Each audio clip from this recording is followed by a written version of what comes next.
भोपाल से प्रस्तुत हैं प्रादेशिक समाचार। नमस्कार, समाचारों के साथ मैं जितेंद्र रघुवंशी। पहले मुख्य समाचार। प्रधानमंत्री नरेंद्र मोदी ने G7 शिखर सम्मेलन में वैश्विक एकता, नेतृत्व और एकजुटता का किया आह्वान। मुख्यमंत्री शिवराज सिंह चौहान ने कोरोना की संभावित तीसरी लहर रोकने के लिए लोगों से सतर्कता की अपील की। सफलता की कहानी में आज सुनिए प्रधानमंत्री मत्स्य संपदा योजना से लाभान्वित किसान की कहानी। और भोपाल, होशंगाबाद, रीवा, शहडोल और जबलपुर के संभागों में कहीं कहीं भारी बारिश की संभावना। अब समाचार विस्तार से। प्रधानमंत्री नरेंद्र मोदी 47वें G7 शिखर सम्मेलन में आज भी आउटरीच सत्र को संबोधित करेंगे। कल वर्चुअल माध्यम से संबोधित करते हुए प्रधानमंत्री मोदी ने भविष्य में महामारियों को रोकने के लिए वैश्विक एकता, नेतृत्व और एकजुटता का आह्वान किया। श्री मोदी ने लोकतांत्रिक और पारदर्शी समाजों की विशेष जिम्मेदारी पर जोर देते हुए कहा कि इस सम्मेलन से संपूर्ण विश्व को एक धरती, एक स्वास्थ्य का संदेश जाना चाहिए। उन्होंने महामारी से लड़ने में भारत के संपूर्ण समाज के दृष्टिकोण का उल्लेख किया, जिसमें सरकार, उद्योग और समाज ने हर एक स्तर पर समन्वित प्रयास किए। प्रधानमंत्री ने कोरोना संक्रमितों के संपर्कों का पता लगाने और टीकाकरण प्रबंधन में भारत में डिजिटल माध्यमों के सफल उपयोग की चर्चा की। उन्होंने कहा कि भारत अन्य विकासशील देशों के साथ अपने अनुभव और विशेषज्ञता साझा करने को तैयार है। देश में अब तक 25 करोड़ से अधिक लोगों को कोविड वैक्सीन की डोज दी जा चुकी है। केंद्रीय स्वास्थ्य मंत्रालय ने बताया है कि भारत के टीकाकरण अभियान के कल 148वें दिन 31,67,000 से अधिक वैक्सीन की डोज दी गई। इनमें से 28,11,000 लोगों को पहली डोज दी गई, जबकि लगभग 3,56,000 से अधिक लोगों को दूसरी डोज दी गई। देश के सबसे बड़े टीकाकरण कार्यक्रम के अंतर्गत अब तक कुल 25 करोड़ 28 लाख से अधिक कोविड वैक्सीन की डोज दी जा चुकी है। स्वास्थ्य मंत्रालय ने पुष्टि की है कि 18 से 44 वर्ष की आयु के लोगों को 4 करोड़ से अधिक डोज दी गई हैं। इसी आयु समूह में करीब 18,45,000 लोगों को कल पहली डोज दी गई, जबकि 1,12,000 लोगों को वैक्सीन की दूसरी डोज लगाई गई। मुख्यमंत्री शिवराज सिंह चौहान और केंद्रीय पेट्रोलियम मंत्री धर्मेंद्र प्रधान ने कल सीहोर जिले के बुधनी में 300 बिस्तरों वाले अस्थायी कोविड सेंटर का उद्घाटन किया। इस मौके पर श्री चौहान ने कहा कि हमें कोरोना की संभावित तीसरी लहर को रोकने के लिए पूरी सावधानी बरतनी होगी। इसके लिए सभी को मास्क लगाना होगा, 2 गज की दूरी का पालन करना होगा और कोविड का टीका लगवाना जरूरी है। फिर भी अगर संकट आए, उसके लिए हमें तैयारी रखना है। इसके लिए ही यह अस्पताल बनाया गया है।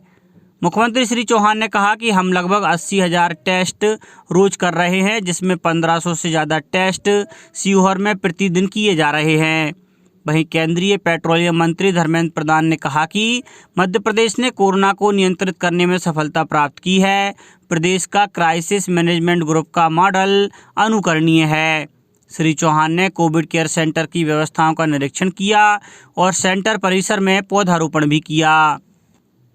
प्रदेश में इंदौर, भोपाल और जबलपुर को छोड़कर बाकी सभी जिलों में कोरोना संक्रमण के नए मामले काफ़ी कम हो गए हैं। कल इंदौर में 96, भोपाल में 93 और जबलपुर में 23 नए संक्रमित मरीज पाए गए। प्रदेश भर में कुल 337 नए संक्रमण के मामले सामने आए। वहीं करीब 1,000 लोग स्वस्थ हुए। इसके साथ ही कुल स्वस्थ हुए लोगों की संख्या बढ़कर 7,74,600 हो गई है। प्रदेश में कुल सक्रिय मरीज घटकर 4,775 रह गए हैं। प्रदेश में 1 दर्जन से ज़्यादा जिलों में कल संक्रमण का एक भी नया मामला सामने नहीं आया। वहीं ग्वालियर में करीब 4 महीने बाद कल सिर्फ 2 नए मामले सामने आए। श्योपुर में 1, उज्जैन में 6, बैतूल में 6 नए मामले सामने आए। ऊर्जा मंत्री प्रद्युम्न सिंह तोमर ने कल ग्वालियर में उपभोक्ता सेवा केंद्र व प्रबंधक कार्यालय का भूमि पूजन किया। इस अवसर पर श्री तोमर ने कहा कि विनयनगर में बनाए जा रहे उपभोक्ता सेवा केंद्र को प्रदेश के आदर्श विद्युत सेवा केंद्र के रूप में विकसित किया जाएगा। प्रयास ऐसे होंगे कि यहां आने वाले उपभोक्ता को बिजली संबंधी किसी भी प्रकार के कार्य के लिए इधर उधर न भटकना पड़े। उन्होंने बिजली वितरण कंपनी के अधिकारियों को विद्युत उपभोक्ता केंद्र को आदर्श केंद्र बनाने के लिए सभी व्यवस्थाएं करने के निर्देश दिए। खंडवा जिले में बोरगांव के बुजुर्ग किसान सुरेश चौधरी प्रधानमंत्री मत्स्य संपदा योजना अंतर्गत अपनी जमीन पर तालाब निर्माण कर पॉन्ड लाइनर के माध्यम से पंगेसियस मछली पालन कर रहे हैं।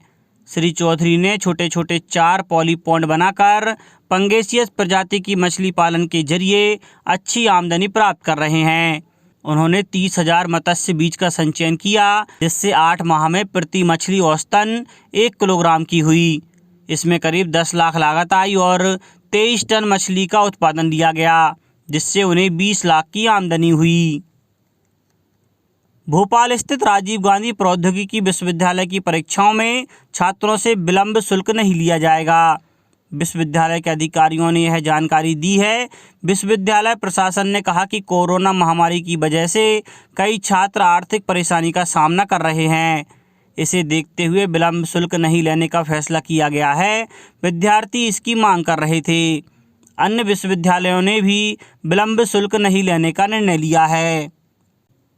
छतरपुर के महोबा रोड स्थित कोविड केयर सेंटर की स्टाफ नर्स सुधा परमार ने कहा है कि कोरोना से बचाव के लिए टीकाकरण जरूरी है। इसके लिए वैक्सीन करवाएं और सुरक्षित रहें और कोरोना गाइडलाइन का पालन करें। अब बात मौसम की। आज प्रदेश के कई हिस्सों में बारिश होगी। मौसम विभाग ने 6 जिलों में भारी से भारी और 22 जिलों में तेज बारिश की चेतावनी दी है। मौसम केंद्र की ओर से कल जारी पूर्वानुमान में मंडला, बालाघाट सहित 6 जिलों में भारी बारिश के लिए ऑरेंज अलर्ट जारी किया गया है।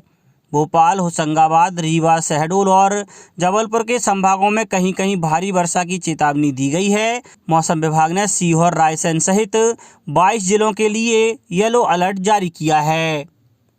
अब कुछ समाचार संक्षेप में। बैतूल जिले में वर्षा काल के दौरान सूचनाओं के आदान प्रदान के लिए जिला स्तरीय बाढ़ नियंत्रण कक्ष की स्थापना की गई है। स्वास्थ्य मंत्री डॉक्टर प्रभुराम चौधरी ने कल रायसेन जिले के गैरतगंज में पेयजल आपूर्ति विकास कार्यों की समीक्षा की। श्योपुर जिला पंचायत के मुख्य कार्यकारी अधिकारी ने कल पंचायत एवं ग्रामीण विकास विभाग की योजनाओं की समीक्षा की। प्रदेश के उच्च शिक्षा मंत्री मोहन यादव ने कल उज्जैन में मां बगलामुखी धाम में भारत स्काउट एवं गाइड जिला संघ उज्जैन की ओर से आयोजित पौधरोपण कार्यक्रम में शामिल हुए। और केंद्रीय पर्यटन एवं संस्कृति मंत्री प्रहलाद पटेल ने कल जबलपुर में जिले के अधिकारियों और जनप्रतिनिधियों के साथ बैठक कर आगामी योग दिवस की तैयारियों की समीक्षा की। अंत में मुख्य समाचार एक बार फिर। प्रधानमंत्री नरेंद्र मोदी ने G7 शिखर सम्मेलन में वैश्विक एकता, नेतृत्व और एकजुटता का किया आह्वान। मुख्यमंत्री शिवराज सिंह चौहान ने कोरोना की संभावित तीसरी लहर रोकने के लिए लोगों से सतर्कता की अपील की। सफलता की कहानी में आज सुनिए प्रधानमंत्री मत्स्य संपदा योजना से लाभान्वित किसान की कहानी। और भोपाल, होशंगाबाद, रीवा, शहडोल और जबलपुर के संभागों में कहीं कहीं भारी बारिश की संभावना। इस बुलेटिन में इतना ही। घर पर रहिए, सुरक्षित रहिए और सुनते रहिए प्रादेशिक समाचार। नमस्कार।